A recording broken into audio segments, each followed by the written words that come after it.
Omukulu asobya abatasobya mu nsi si bangi ate nabo bwe basobya tubagambako nti basobeza.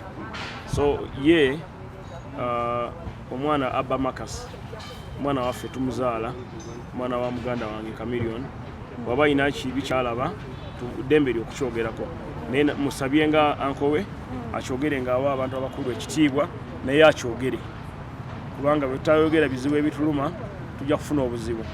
So kirungi nnyo naye ekisinga obukulu anoonye taata we amubuuzeeko amulaba amukyalire making sure nti boogera ebisinga nga tali ku social media. Naye njagala kumwebaza olw'okuteeka abantu abeeyingiza mu ebitabakwatako mu level zaabwe. Era njagala kumwebaza okusingira ddala oluzungu yayogeredde Bajjo. I was so impressed. Yayogedde oluzungu bulungi yamugambye Bajjo yamugambye mbumbizi. Then omwana n'amubuuza mimbizi nga Bajjo amugamba mimbizi.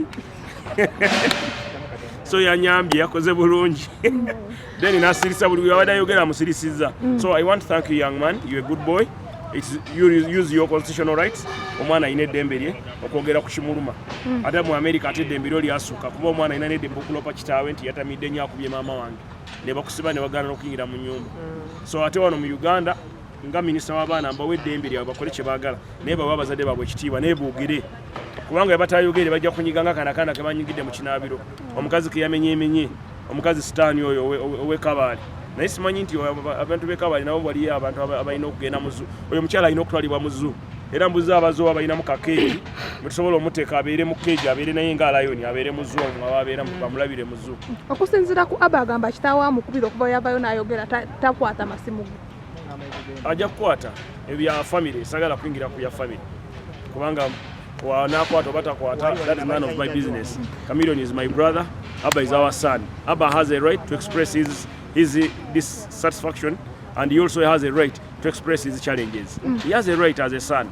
Okusinga abaana bwe baneetuga nti balina okunyigirizibwa. He has a right as a firstborn to express his dissatisfaction. 100% he has a right. So let's respect Abba's rights. Let Abba express himself and let's be supportive to Abba and let's listen the mistakes so that we rectify them as parents and as elders.